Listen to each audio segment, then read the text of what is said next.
right. Let's talk to Ryan Sabey, Deputy Political Editor at The Sun. Ryan, a very good morning to you. Welcome. Good morning, Mike. Good to see you. A summer of discontent, we're told, on the front page of the Telegraph. Connected in a bit, I suppose, to that terrible situation up in Birmingham, where the rats are running wild, where, you know, the foxes are feasting every single day and every single night on 21 or 22,000 tonnes of trash sitting there, and have been sitting there for months on end. I mean, it's a terrible state of affairs. The unions are starting to flex their muscles, though, which is what we kind of predicted, isn't it? Yeah, no, that's right. And we've seen that the union bosses will hold talks today with Birmingham City Council to try and resolve, or try and move a step closer to resolving this rubbish crisis up in Birmingham.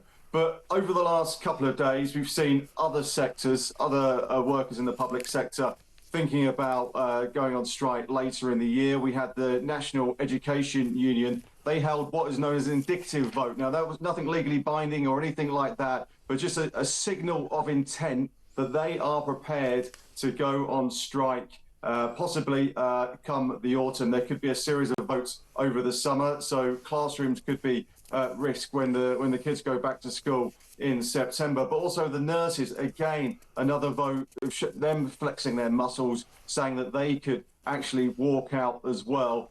With the teachers, they're not very happy with this the government recommended pay rise of 2.8%. They are prepared to down tools if necessary to get a bigger pay rise. They say that pay deal is totally inadequate, and they are prepared to walk out. Yeah, and I mean, I suppose we could have seen this coming. We saw it as soon as Labour got in last year. The one thing that they did was to keep their promise. It was one of the few promises they did keep, which was to pay the NHS workers loads more money. I think it was 22 billion they gave to the junior doctors. All of that was swallowed up, this NHS sort of feeder money, if you like, swallowed up in a pay rise. And then we saw the train drivers getting what they wanted from ASLEF, about 15% there. The RMT came back for more. You know, it's going to be a sort of merry-go-round, isn't it, of unions. And with Unite, it's even more interesting because, of course, Unite have given millions and millions of pounds to Labour since Keir Starmer became the leader. They're also involved in the Birmingham pay dispute because some of the Birmingham councillors who are fighting Unite the union are actually in the Unite union. Yeah, this is the big problem. There's also always such close links between the unions and Labour. And Unite, interestingly, have not per se given so much to the Labour Party, the big umbrella organisation in recent years. What they have been doing, they have been funding individual candidates up and down the country. So obviously there are very, very close ties there. So we'll just have to see how quickly, or how this deal can be struck between Birmingham City Council and the unions when they get their heads together today. But I see that there's a rally today. There's more protest over these paying conditions. There's 40 odd of these bin collectors who are holding out. 130 of them have actually said we're going to take what's on offer from the council, whether that involves retraining or moving to another job within the sector and within the bin collection setup there. But 40 of these are holding out. And as I was speaking to senior Conservatives yesterday, they are saying effectively these 40 are holding the city to ransom. Right. And are those other 130 odd people, are they also members of Unite, or are they not in the union? I get the impression they are. I have to check on every single one of them, but I think they are part of the setup, and they've actually accepted the terms on offer. So if that 130 can accept it, what about this final 40? And we're entering the 6th week of this dispute, and the people of Birmingham are literally pulling their hair out. And yesterday there was residents there saying they're seeing rodents, cat-sized rodents running up and down the street. So it's a really, really serious situation. Now, I also get the impression that some of the areas in the suburbs are actually quite clean, and their bins are being taken away. But a lot of areas elsewhere there are major problems. And the number of bin lorries that are actually leaving the depots every morning is not as much as what they should be. No, it's a dreadful state of affairs. And I've got this message from Sean in Bridlington. He says, could Birmingham residents who get ill as a result of all the rubbish on the streets sue the Unite Union? Just a thought. Well, I mean, you do wonder, because it is a massive health hazard. And Angela Rayner, I think, has been a little bit kind of, I would say, standoffish, more so than she should be, because apart from the fact that she's quite close to Unite, I think she's taken Unite donations in the past, she should be surely making them do a deal as opposed to just suggesting that they do one.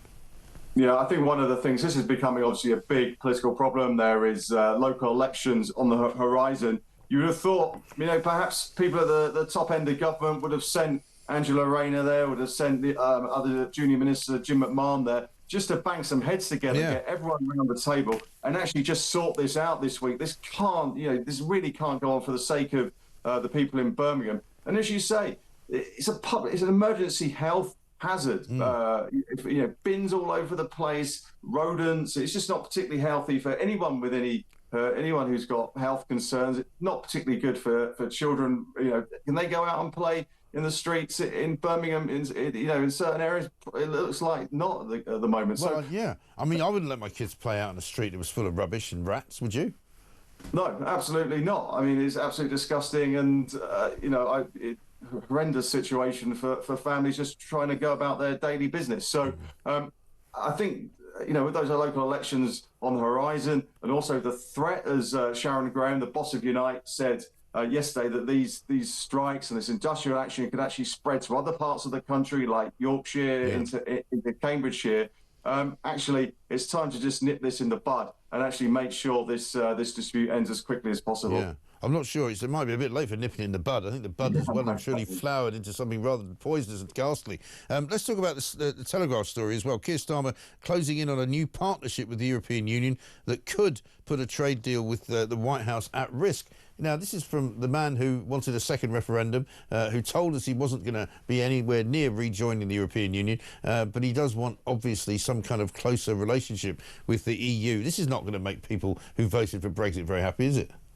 No, exactly. You're going to get big cries of a Brexit betrayal from Sir Keir Starmer, and it's an opportunity for his critics to bring up the fact that he campaigned for a second referendum in the aftermath of that Brexit vote. But I think it just shows the tightrope that Sir Keir has to walk between the European Union on one hand and the United States on the other. It's very difficult. It's just preparing. I was trying to. He's got to sign. He's got to make a choice. Does he want closer alignment, that dynamic alignment with the European Union? But will that, on the other hand, actually make a deal with the United States, this big trade deal, actually make it almost sort of non-existent and inconsequential? Because some of the things we'll be signing up to, all the agriculture, which the United States want to get involved in, all of that will be signed away to the European Union. So that is why it's really, really difficult that on the one hand he can't give everything to the European Union on the checks and signing up to their rules and regulations, if it means that US deal is at risk. Yeah, I mean, that is the real problem, isn't it? And I guess, as I said earlier to Theo Usherwood when he was here, depending on what these rules are that they've signed up to, those rules could also change. And if there was somehow a tariff war that started, I'm not saying there would be one, between the EU and the United States of America, we'd be sucked into it. Exactly. And I think because we're effectively become part of that, I wouldn't say we're signing up to their customs union, because we're certainly not doing that. But once you start signing up to their rules and regulations, you become very much tied to that mast. But I think one thing that Sir Keir Starmer also has to be aware of, it's not only deals with the European Union that we want to get, it's all those around the world. So it almost handcuffs him slightly if we want to be signing trade deals with the rest of the world to boost economic growth. And if we are so closely linked to the European Union on those key subjects, does it hinder him? And I think that's the question he's got to answer. Yeah, absolutely right. And we understand that Keir Starmer, the Prime Minister, is on holiday this week. Any ideas where he is or when he's going to come back?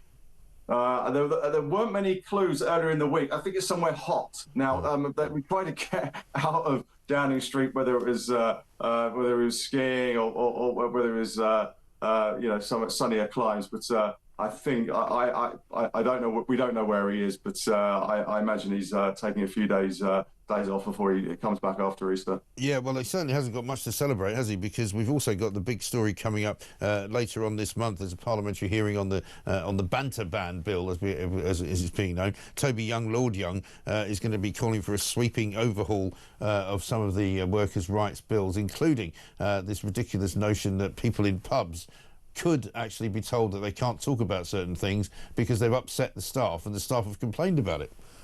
Yeah, it's not as if people in pubs and the hospitality industry haven't got enough to worry about over the last few weeks. They've had to contend with things like rises to the national minimum wage. They've had increases, obviously, to their national insurance contributions, and now do some of their staff or do the bosses have to actually monitor what people say in pubs? And also Lord Young bringing up the issue whether people who running football stadiums, football bosses and chairmen have to actually watch what the fans say, because you can have referees running up and down the pitch, and are they going to be offended by football fans saying, "Are you blind, ref?" So yeah.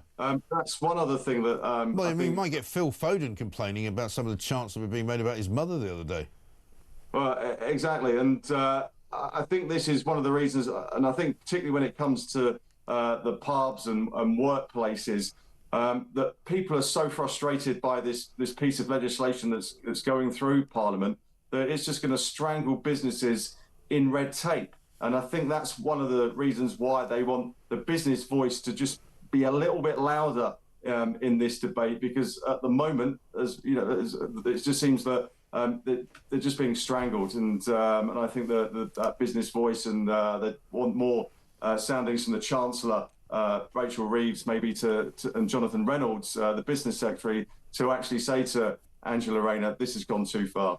Yeah, I mean, we've just seen a statement from Rachel Reeves on the inflation figures. They're basically saying that inflation falling for 2 months in a row, wages growing faster than prices, and positive growth figures. Well, there aren't any positive growth figures, and wages are not any longer growing faster than prices. That's completely wrong. It's another outright barefaced lie, isn't it? Yeah, well, I think on one thing, on the face of it, this drop in inflation today is minimal. It's welcome news. However, this does seem like it's the calm before the storm, because it does seem that the forecast for inflation could go up to 3.6 or 3.7% in the coming months, and that's due to inflation in household bills, energy bills.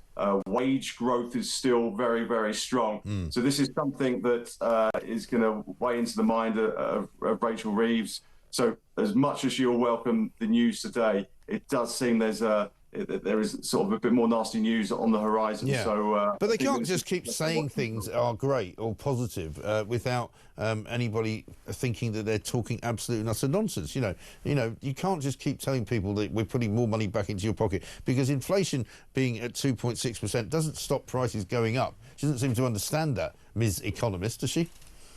Yeah, no, I think this is one of the big issues for the government, and also when it comes to actually raising living standards, it's going to be extremely tough, because one of their big things is, do people feel actually better off in their pockets? And I think that's going to be one of the big questions, and how people are actually going to judge this government. So as much as they'll welcome this reduction today, it could get a lot tougher. And we just look at the increases for business on the national insurance rate. Yeah. All these things are just going to push up inflation and that wage growth as well. And it makes a big question for the Bank of England. Do they cut interest rates as much as 3 times now, in light of the information today, and also the prospect of inflation actually going up? All these things are going to be weighing in their mind. Do they actually cut it to give people a bit more money in their pockets and get the economy going? This is the big dilemma for them.